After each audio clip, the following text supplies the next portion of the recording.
welcome.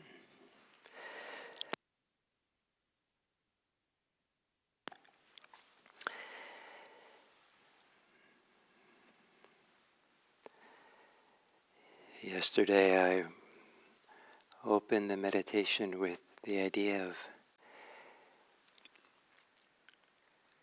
entering into a kind of a panoramic awareness of the body.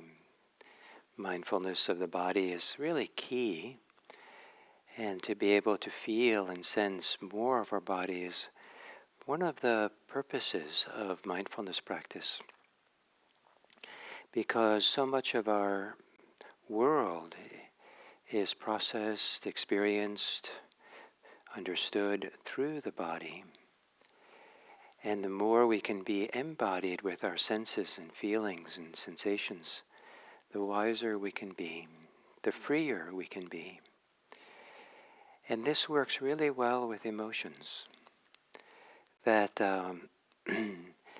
if there's a goal around emotions in doing mindfulness meditation, is to have no resistance to them, to neither pick them up or be pushed around by them, neither accept them nor reject them. Many times mindfulness is taught with the idea that we're accepting things, but it's something more radical and more in the very middle of all things, neither accepting nor rejecting, but just allowing all things, allowing our emotions to move freely within us, giving freedom to our emotional life. But the art of it is to do so very clearly, seeing the distinction between picking them up, fueling them, pushing them along, identifying with them, believing in them, the acting based on them, kind of an automatic pilot, kind of being pushed around. There's a very different, kind of radical way of being with emotions, which is to radically get out of their way and to be free in relationship to them. The awareness is free. The awareness is like creating wide open space that allows the emotions to be there. It has permission to be there so it can be known, so it can be felt, so it can move on. The motion that is emotion can continue on its way. All emotions are processes that are moving through us unless we freeze them, unless we hold on to them, unless we are fueling them on, feeding them on. So to begin today with assuming a meditation posture that allows you to be a little bit more connected to your whole body. So I call it sometimes an intentional posture. Not that it's intended from the thinking mind, but the whole body, the posture of intentional attention. A posture of being alert.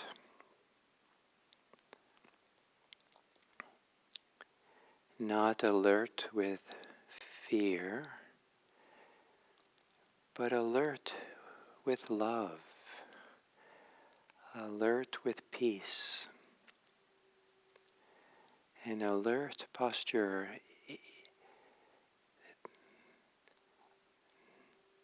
that is balanced with relaxation. To gently close your eyes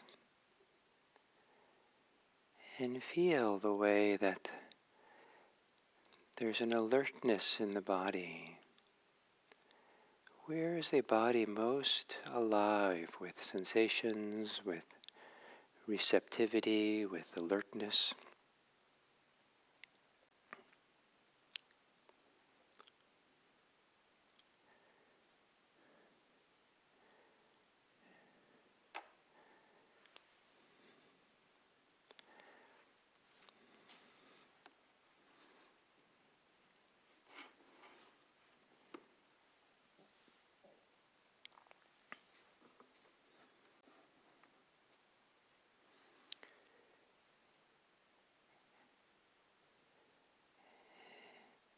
Taking a few deeper breaths, fuller breaths, maybe as a way of awakening a greater sensitivity to the body. As you breathe in, the torso expands. As you breathe out, the torso relaxes. And going along with that relaxation, softening the torso.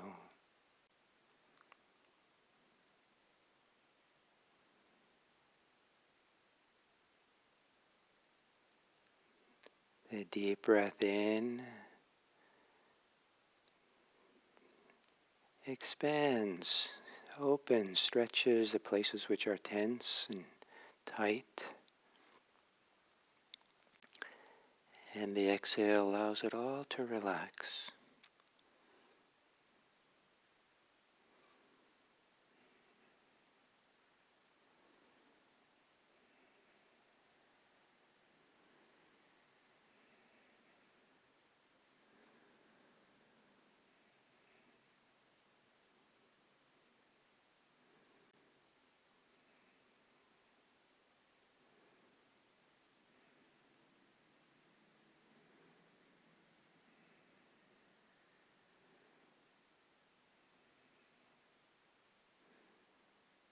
Letting the breathing return to normal. And in this more subtle way of feeling the body expand and contract, continue this movement of expanding and relaxing.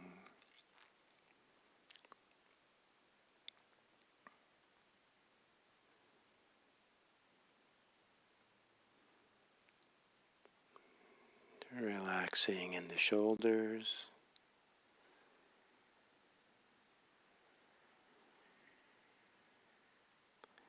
On the exhale, relaxing the arms and hands, maybe adjusting them slightly.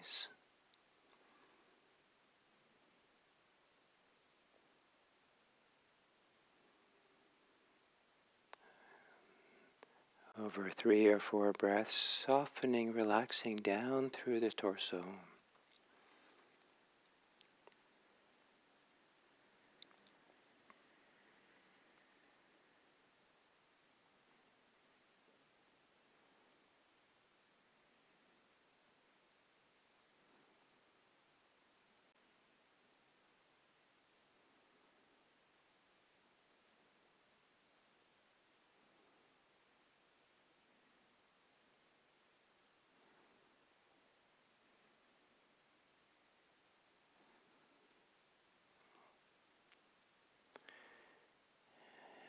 Relaxing down through the legs,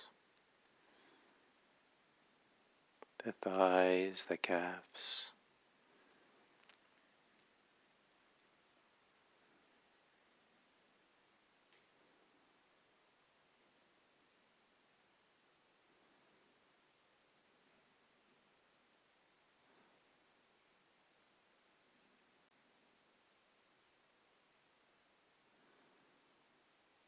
Relaxing the muscles of the face.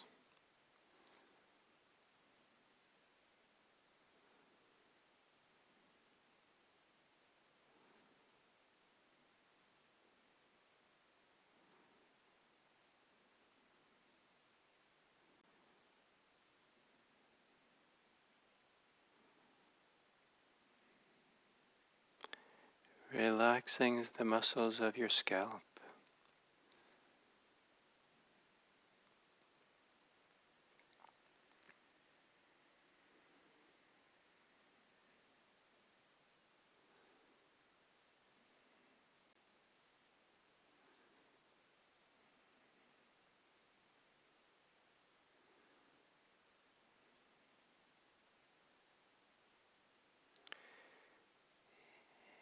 As you breathe in, feeling the sensations of your thinking mind.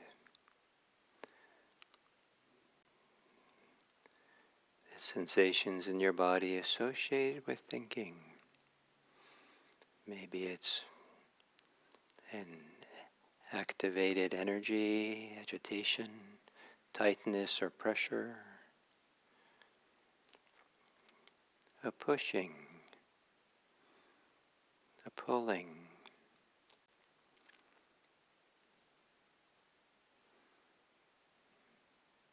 As you exhale, soften, open, settle the thinking mind.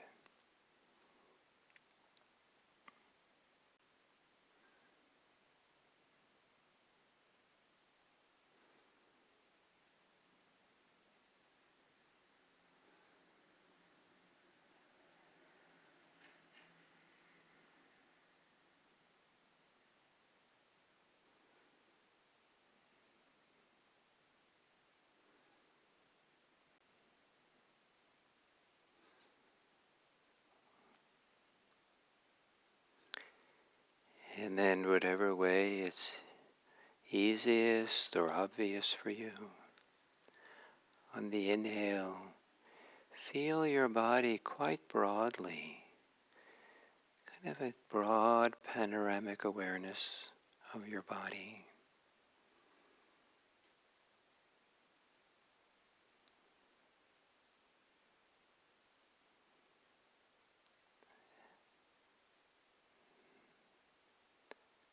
A panoramic awareness that doesn't react or hold on to anything.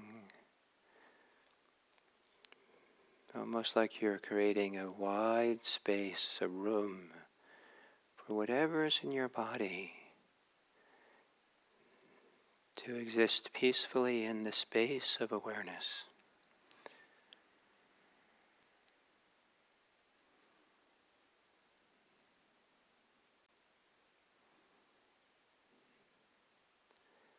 And within that space, at the center of it all,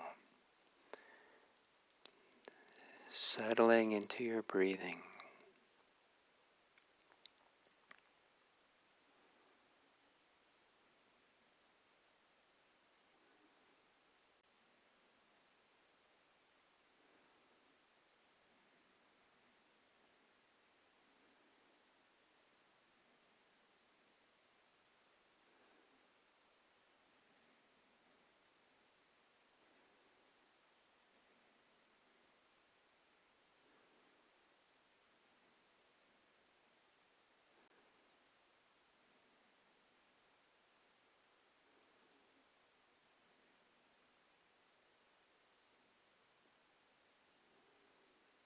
And as you exhale, relax, soften the awareness, the mindfulness of breathing.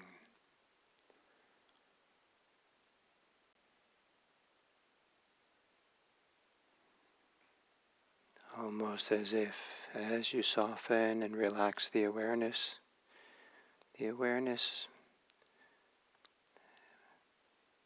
expands all around how the body experiences breathing.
Seeing if you can find the simplest way of feeling, sensing the body breathing.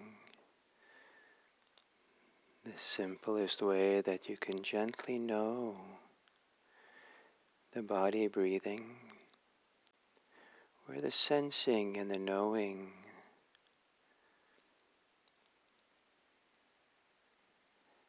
leaves the breathing alone.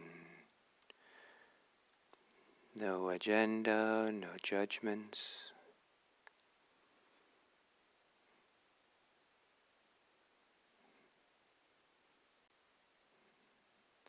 No need for it to be different or for it to stay the same.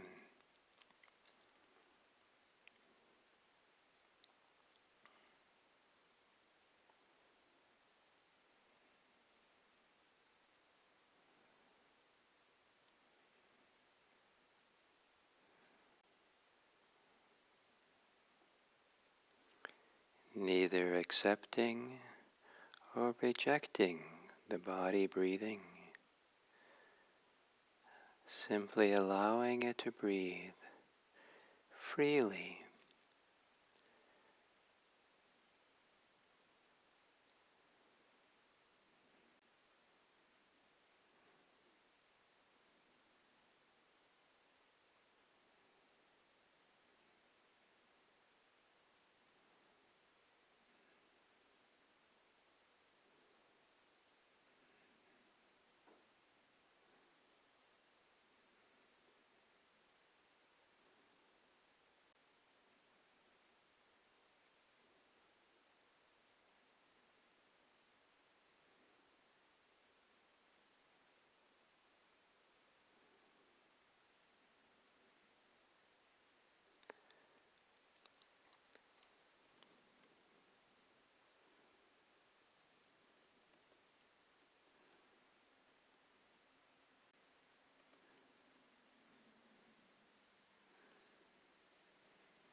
As you exhale, softening any tension in the thinking mind, in the mindful mind.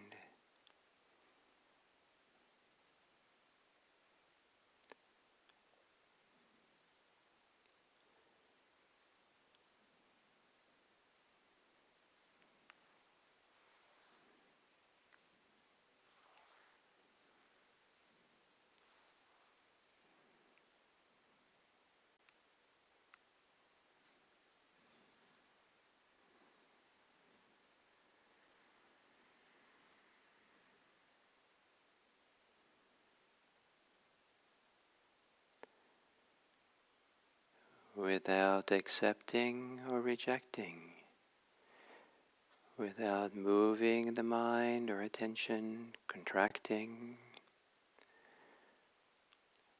without searching, just allowing.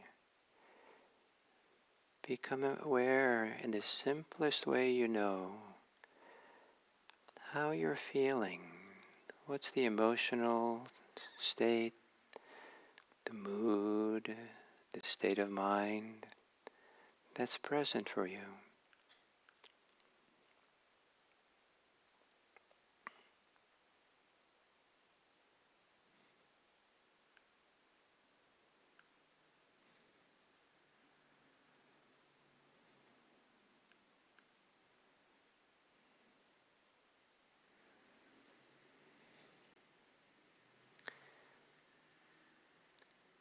Maybe with the help of breathing in the middle of it all, let there be a broad allowing state where how you're feeling is allowed to just be there.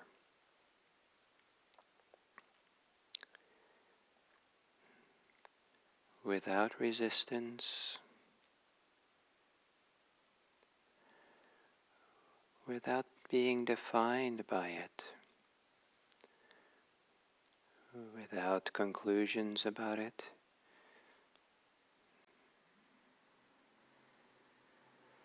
Maybe breathing with how you're feeling, breathing through it. Where breathing supports you to be very simple, simply present with how you're feeling.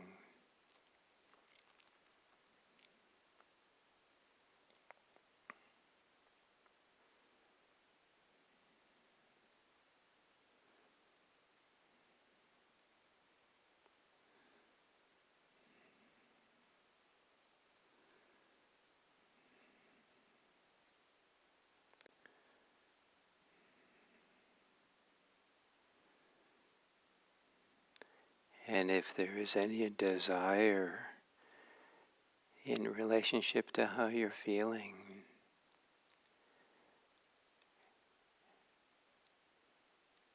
separate the desire from how you're feeling and leave the desire alone so that you can give freedom to how you're feeling, not to act on it. That would be desire. Just to let it flow and move and unfold without your interference, without you feeding it with thoughts and stories.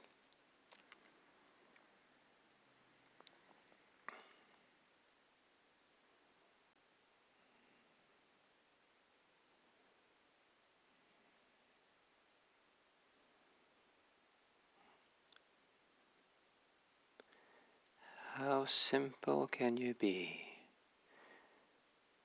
in the middle of how you're feeling, breathing peacefully?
And as we come to the end of the sitting,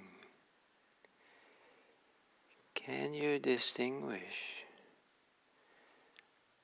how you're feeling, what your experience of the present moment is, from any desires you have connected to that. Of course, a desire is part of the present moment, but it's its own thing. And it's possible to leave desires alone, in a way to give them their freedom, where we don't believe them, act on them, we don't feed them. It's almost like we let them be, as if they're sitting in a chair next to us. And we can just leave it alone. Desires are not who we are.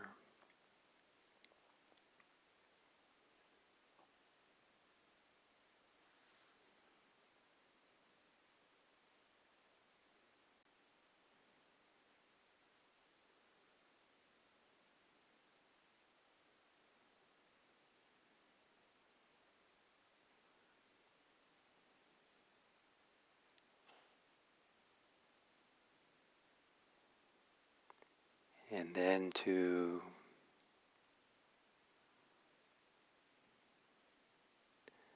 gently take a few longer, deeper breaths, fuller breaths, expanding the torso,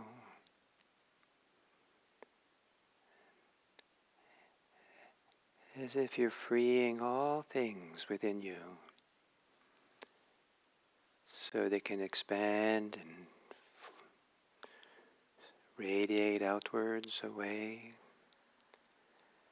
relaxing as you exhale.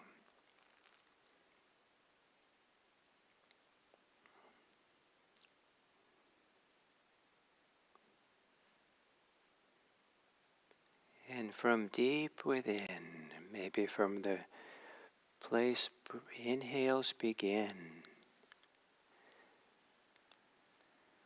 to have and find there a wish, an aspiration for the welfare and happiness of anyone and everyone you meet, who you encounter, who you learn about or think about. That from some deep source within, there is care, kindness, love, that is carried on the inhale out into the world. May all beings be happy. May all beings be safe.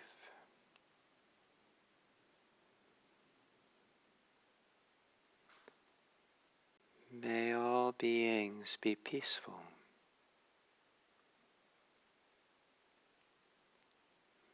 May all beings be free.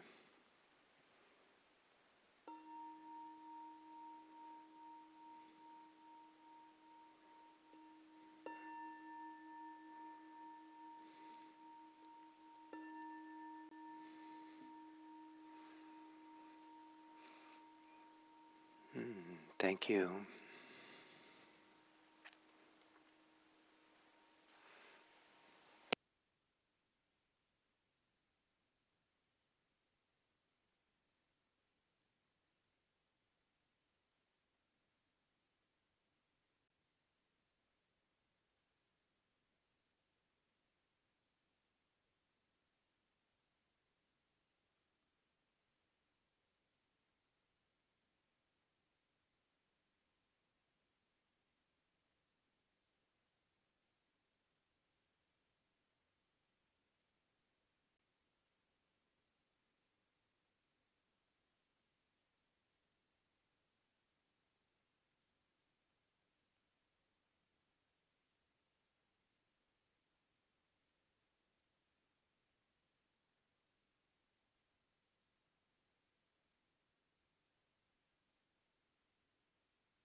So hello and welcome to this third talk on the 5 precepts.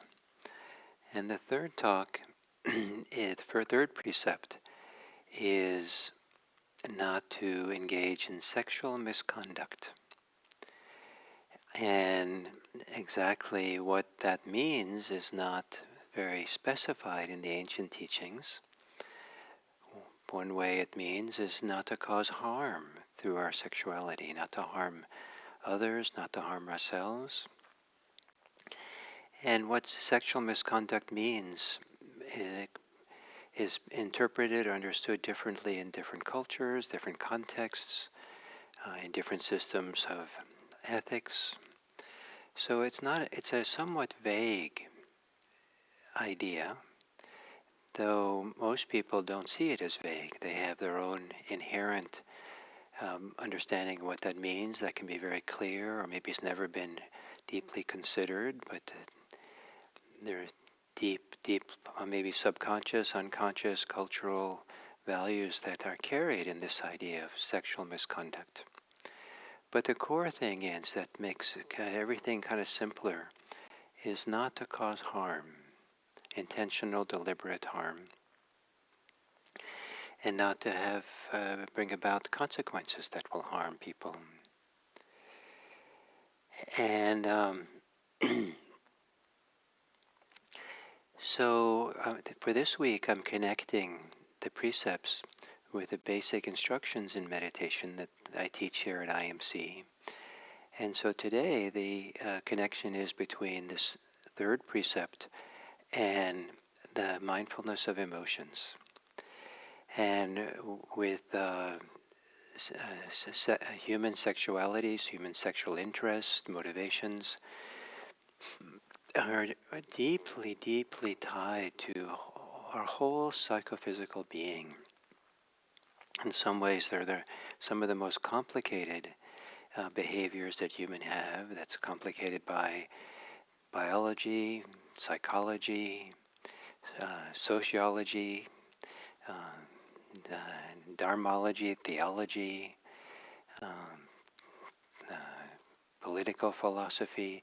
There's just so much that comes to bear on this very deep thing that has almost inherently has to do with our interconnection to other people and our interrelationships and the strong biological urges that come with sexual desire can be quite strong. And so sexual misconduct has a lot to do with being able to understand, process, be present for all these different drives and emotions and sensations and experiences that we have, to be present for them in a wise way, in a caring way. And and one of the key things that why the connection to mindfulness of emotions is that we want to learn how to be very respectful of our sexuality, our sexual motivations, our sexual drives, the emotions, the feelings of connection to other people, the romantic feelings that we have, the ways in which we relate to people, the ways that we have desires in relationship to people, the ways that we have love for people, all this stuff, to be simple with it, to be able to sit quietly and not push it away, not deny it, not to condemn it as being somehow wrong and not part of our mindfulness life, but that rather it too is included. And how to hold it all peacefully, neither accepting nor rejecting, but allowing it to be there without having the desires that are part of it pushing us around, driving us. And this is where separating out desire from the emotions. Desire is a kind of an emotion, or a lot of emotions come with motivation. It's an interesting question is the mindfulness exploration is, what's the motivation that's inherent in some of the different emotions we have? But then to learn how to recognize the motivation, recognize the desires that are part of it, but learning how to be free with them, how not to give in to them, how to be able to say, no, I'm not going to participate in that, but I'm also not going to condemn it. I'm not going to push it away. I'm going to allow the desire to be there, but I'm not going to act on it. And for people who do mindfulness practice, mindfulness meditation, this allows for a very significant something to happen. Is it allows something deeper to start happening, some deeper relaxation, opening, letting go, some evolution of our emotional life that cannot happen if we're always acting on our emotions, always acting on our desires. And the more intense the desires are, the more it's connected to something very deep inside. Sometimes deep places of of challenge that we have inside. Sometimes deep places of inspiration and beauty inside. But to really kind of sit quietly so we can kind of settle and find what's underneath, what's the deeper drive, the deeper movements, what's the deeper sources of our emotions around sexuality, romance, feelings, what's happening in a deep way, and what's happening on a not so deep way. To what degree is it a response to insecurity and fear and status and power and